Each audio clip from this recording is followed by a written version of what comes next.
The reason why so many golfers out there struggle to get effortless power or find effortless power in their golf swing, just like the pros do every single time without fail, is because of this reason right here on the screen.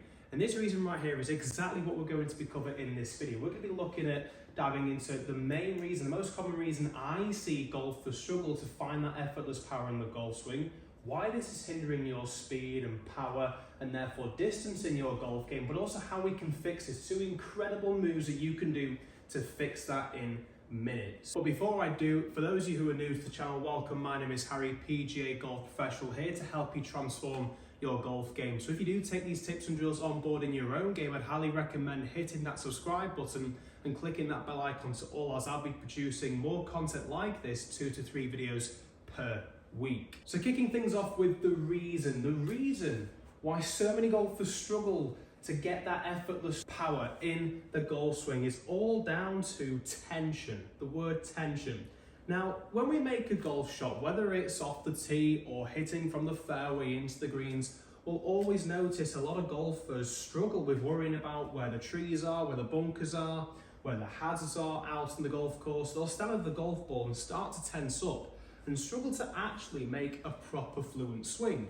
They'll tense up very much so, and it causes even worse golf shots. But most of all, for this sake, it actually gets you too rigid, stops you from getting that effortless power. For example, if someone was to stand there right now and they said to you, swinging the golf club like a baseball bat back and forth in the air, if they were to say to you, right, well, just make that swing as fast as you can, but stop before you hit me. If you just do that now, back and forth, and you stop before you were going to hit that person right there in front of you, what have you applied to stop that golf club from hitting? What have you applied to stop the swing? Tension. So tension is stopping you from gaining more speed, effortless power, and more distance. So how can we get you out of this? Well, it's to do with 2 things, and the first one I'm going to explain, we're going to be looking into 2 areas. The first one, how the arms should be working in the golf swing and how we can prevent this tension from taking place in the arms. And the second one is all to do with how the body movement should take place from backswing, downswing, and through to finish. And then we're going to be looking at how we can combine the 2. The first one is how we can relax the arms, how we can prevent the arms from getting any unwanted tension. Now, next time you're at the driving range, I want you to take the club. I've got something like an 8-iron here to start off with. And I just want you to make a few swings back and forth, really just allowing your arms and shoulders to loosen off just to begin with, and just make those swings back and forth. I just want you to see how loud you can make that whipping noise. Listen to that there. That was really quick for me swinging an 8-iron, but that felt very easy for me to do. It didn't require any exaggerated effort, exaggerated force to produce that speed. All I've done is I've just gone, right, I want to whip the club as loud as I possibly can. I want to hear that swoosh noise being made from the club. So just to kick things off, we're just going to make a couple of swings, just swooshing the club back and forth, and this really gets you loose. It stops any unwanted tension in the swing, but it also starts to teach you actually how to swing the club quicker without having to put any more effort in. So after you've made a couple of swings, getting used to this and hitting a few shots, doing that motion, you can then start to bring in the second element. How should the body actually work in the golf swing? So we've loosened up the tension from the arms and shoulders, but how can we loosen up that tension from the body? Well, the body has to add a little bit of tension in certain areas of the golf swing to help control that movement, control what this club does from backswing, downswing, through to finish. So for this bit, I want you to take the club away for now and just take your hands either side of your thighs like this here, and just make a full-on posture set up as if you were to make an actual golf swing. And the first initial movement is, I want you to imagine this right hand here rolling up towards your right hip, and your left hand, for a right-handed player, rolling down towards your left knee. So we're creating this motion, this tilted action here.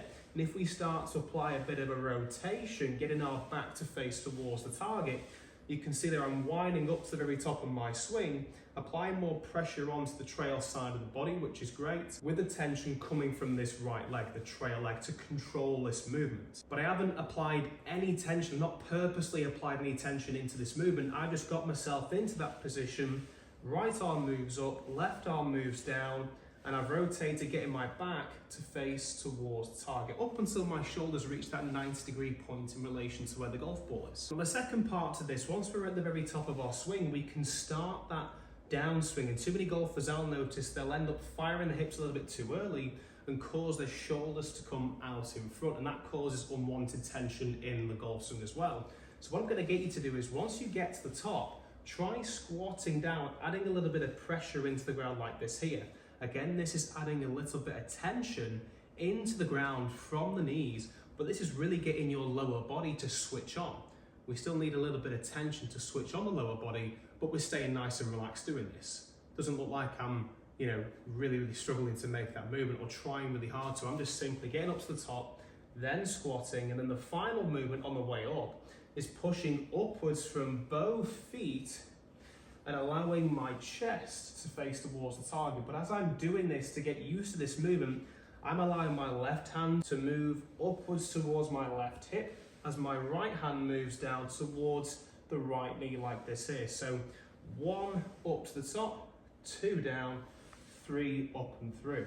So doing this all in one motion, having a few slow swings, getting used to this just to start off with.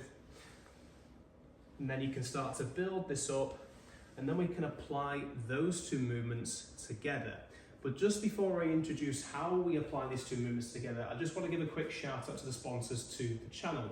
GX Golf, they're a golf club manufacturer providing high quality golf clubs for a fraction of the price in comparison to their competitors out on the market. I highly recommend, when you're in the market for new golf clubs, checking them out and using the discount code below, Harry10, to get yourself a great 10% discount. Make sure you go and check them out. Links will be in the description below. So taking the club and doing what we did before, learning from adding that effortless movement with the arms and adding this effortless movement in the body, how it's going to work is we're relaxing those arms back and forth. Just have a couple of slow swings, letting that body rotate either side a little bit, and then in stages up to the top for 1, squatting down for 2. You can see here I'm not doing anything with the club just yet.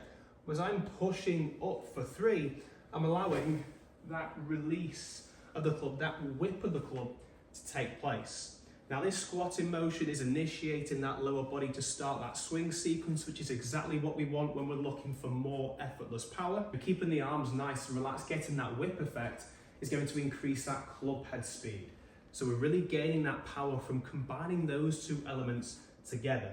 So just making a few practice swings up to the top, down and through to finish. And again, that was very easy for me to do.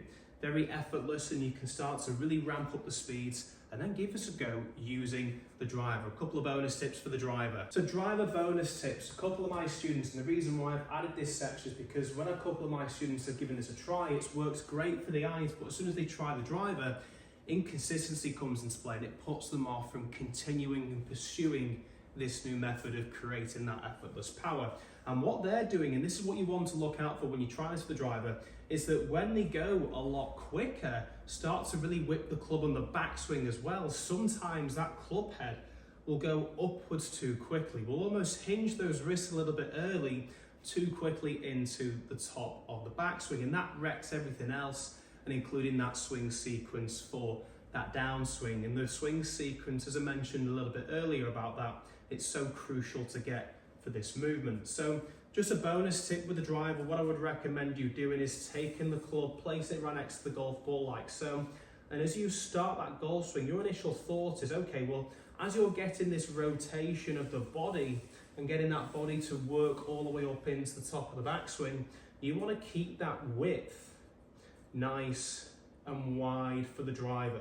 If we pick up the club, we're more likely to come down a little bit too steep, and then it's game over from there. So take the club, almost get it to brush the floor for as long as you can on that takeaway, and then we can start to speed up the backswing, squat in, whip the club all the way through to finish. Check how fast I'm swinging the golf club here in today's session. I am using the TrackMan IO, one of the top launch monitors on the market with golf swing systems. If you're in the market for looking into any launch monitors, from you've got the Miva Plus, Skytrax, all the way up to your TrackMans and Foresight Golf, I'd highly recommend clicking the link below to Golf Swing System site. You can have a look at all our launch monitors and some you can actually use fairly cheaply at the driving range that help you track all these numbers. And they're great to track to see the improvements from this move that you're going to start to implement in your golf swing. So for the driver, I'm just really pushing that taper a bit more,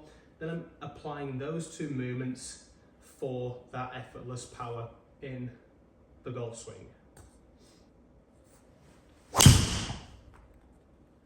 That was a little bit heely, just me getting used to that movement, but nice little fade, finishing off pretty much straight down the middle. And that was a very effortless club head speed at 125.9 miles per hour, carry a 307 with an off-center strike, toting out at 330.9 yards. Now we actually understand how to implement more club head speed, that effortless power in our golf swings. To get more distance, how can we control that strike location? How can we ensure that we're hitting the driver out the middle of that club face? Well, I'd highly recommend checking out this video over here for more information on how to do this once you've gotten used to this movement. And if you do take these tips and drills on board, be sure again to hit that subscribe button, as it helps me grow the community and channel. It helps me produce more content just like this to help you improve your golf game. Thanks for watching, and we'll see you over in the next video.